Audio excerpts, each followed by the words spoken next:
you might look at D1 and say, like, what's the difference between Alabama, LSU, Michigan State, whatever. But the thing that I've realized is different with an Alabama, you know, with the bigger programs, is that their second string dudes could start anywhere else in the country. You know, so when you start talking, no disrespect, but like a Central Michigan, you know, a Western Michigan, whoever your starters are, like, it's no depth.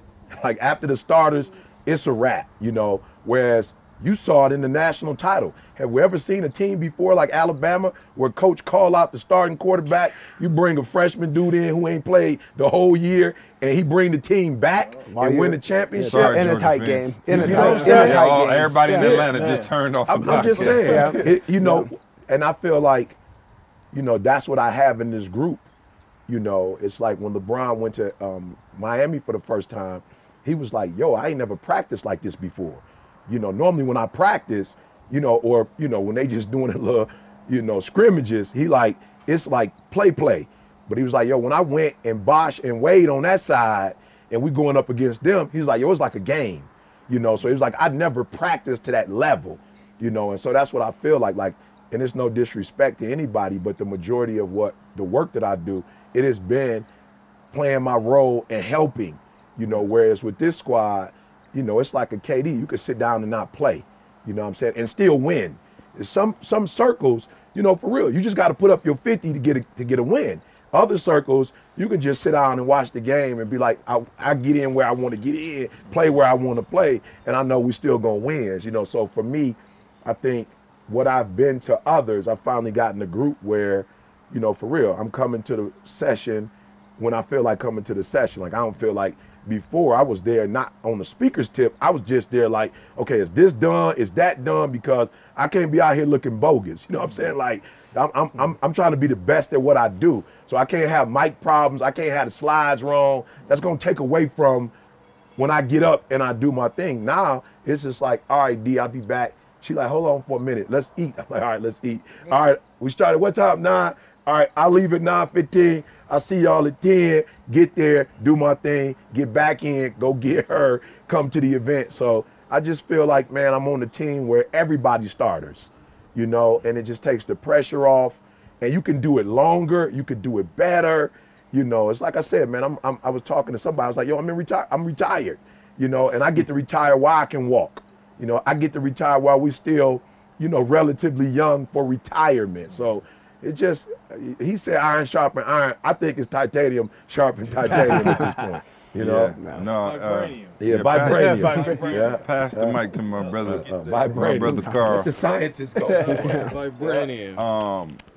And Carl, I really wanted to bring you in on this because I think like probably more than any year, and I could be wrong, I don't want to speak for you, I've seen You've always been a hard worker. I've seen your mindset of what's possible transform so much. Obviously, you know, mostly in part to Jamal. You know, it's just, you know what I'm saying? And I heard you and Tommy was laughing at me on the podcast too when I was asking him, did he get anything from my house? You know, I went and bought me a logo. No, I'm not, bro. Y'all think, hold on, I'm about to show you. Put it on all the glass. I got one just because Carl made me feel so bad. Hey, so I went and got a logo. Here, let me pull it up. Hey, man, hold on. It's not a logo. It's a family crest. Okay, I got a logo.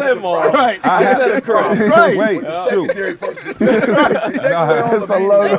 What happened to the crest? I had a picture of the crest. Oh, wait. Hey, those little. Also, that you have to do this one. I might have took it on my wife's phone. So he made this one up on his own. No. Shoot. Hey, Carl, tell him those little stick figures in the back of the Suburban. That is not a family crest. Anyone can have those. I'm about to text my wife right now and tell. I think I took it on her phone because I'm gonna show it. You know what I'm saying? I've been inspired. So no. Yeah, no, right. So, but no, I mean, I don't know if I'm allowed to say it, but you just got your first income property, right? You signed off on that. Congratulations. I'll give it. Just mindset, man, and you starting to see, and now how that mindset now is trickling throughout your whole family. And so here's where I think you went from probably, yo, nobody in my family ever made this kind of money. you know, you making 6 figures, like you holding it down, and I think you kind of saw that as like, we good. And then what has being around this circle done for you to just be like, okay, I'm not even near. Whereas most people, right, like, I mean, similar circumstances to us, like middle class families, like I thought if you made 6 figures, I thought you were like, that's it. I was like, oh, you make 100,000 on the dot. You can never spend it. You can never spend it. You can right? retire Back in the day forever. in high And school. I think, you know, I probably grasped the mentality a little bit sooner than you did of like, oh, okay, no, we gotta go for everything that's out there for us. But now, one more time, it's slower. what did I say? Gotta go for Oh yeah, everything. everything that's out there for us. I don't want anybody that's anybody else's. Just like whatever I'm capable of, I want to get the most out of that. And I think I got that mindset a while back. And you know, I think mostly from E, because I started watching E get insiders and fly first class, and I was like, oh, okay, no, we own it. You know, and so, but here's the thing, I didn't ask E to give it to me. And I think it was crazy. Somebody the other day was like, oh, I was talking to somebody and they were like, oh, I know who I was talking to. I'm not gonna say his name, but he was asking me like, oh yeah, because they were trying to get you to come speak somewhere. And I was like, well, it was like, well, you can make a nice little check off that too. And I was like, I don't make any money off you speaking. And they were like, what? They were like, but you. I was like, not a dime. I was like, I never asked. That's his. I never asked for that. And so, you know, for me, I saw E and like, oh, okay, E's going, right? And so I'm like, okay, let me get things going. And I think you kind of were like, I'm still going to play this role of like support. And now I'm seeing your mentality like, bro, I'm so proud of you, man. When you told me you closed on the house, I was like, that's so big for Carl, who's like so risk averse and like, you know, and not trying to rock the boat or really make any moves like that. And so talk to us about how this has contributed to that. And like when we say that, you always hear that, like upgrade your circle. But I'm like, yo, it's so important because like now you have an income property. You're gonna have a property that Jesse and Jordan are gonna be able to take and have forever. Like think about that, bro. Like really think about that. They'll have that property when you die. Legacy. You know, there's a legacy piece. So talk to us about how that changed. With the crest. With the crest. I'm texting Candace right now. Look at that Right. It's not a logo. He worked hard to make it. So crest. inspiration goes back. Sorry, Carl. Oh, you good. Let me start here. He's still looking forward to it. No, I'm looking texting for his Candace. logo. You gotta find it. You gotta find it. So I'll start here. For me, and I'll share a story and tie it in after. I remember as a kid, my parents took me to like a children's home for the first time. I remember going there, and I remember the feeling of like realizing that these people don't have what I have access to. They don't have 2 parents. You know what I mean? They don't have like a solid schedule. They don't have regular life as I knew it. And that thing impacted me for life. Like I'm envisioning walking into that room now. I was probably 12 years old or something. I don't remember. But I remember walking in there thinking like, man, like we got to be able to help people. Like we have to be able to help people. So you fast forward and like that's still something that's near and dear to my heart. So when we talk about the circle, it's a circle of service. Everybody here is looking to help people. You know what I'm saying? Like it's nobody in this circle. And again, connecting with E first, it's like, this is somebody that was out doing everything I could think about. Like I want to help people, but before I could think about helping, like he already got stuff for me that I ain't even thought that I needed, and they're providing for me. I'm like, whoa. Like, so he poured into me and my family first. And I'm like, yo, this is like something that I can't let go. First of all, I can't let it go. But how do I get other people exposed to it? You know what I mean? That was the thing. Like, yo, again, my sister and my wife and I will talk about like her family sometimes, and we'll talk like, man, like they're not exposed to this. As we speak now, my wife's family just flew from Barbados last night to spend a couple weeks with us. I'm like, man, I just got to get them exposed to it because I want to help them, want them to see this.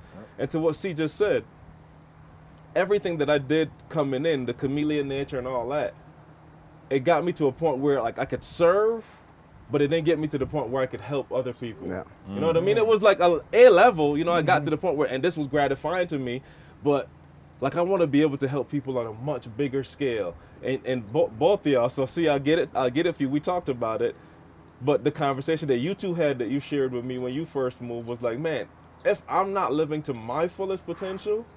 And we about to go there. That was my next segue, but Got go you. go So for if it. we not living to our fullest potential, like it's a disservice to everybody around us because now we're giving them the excuse to live as ordinary as they want to. But we stretch ourselves and be able to accomplish things that look impossible. You know what I'm saying? that look impossible to people. It's like, man, like, oh, if he can do it for real, like if Jamal can do it for real, like if Josh can do it, if CJ can do it, everybody from I'm completely different lifestyles here. You know what I'm saying? Different parts of the world. And if they can do it, like it ain't magical. It's they put some work in. You know what I mean? Like they really found like just the avenue that they can like lock into. And hear what I'm saying? Lock into something, push past what's comfortable and get it done. So you're talking about the properties and that kind of stuff, like, and Jamal been beating it in my head. It took me probably too long, to be real with you. It took months. It took a little bit. It took a little bit. It's a little bit. But you I'm probably just got saying, it. like, he was like, dude, and it's legacy. I'm gonna read the text. I showed it to CJ yesterday. You're talking about legacy, man. So we're talking downstairs, like, and hold on, give me a couple seconds. No, you good. Take your time. We're talking yesterday. So, Maul, this is direct result. You get it.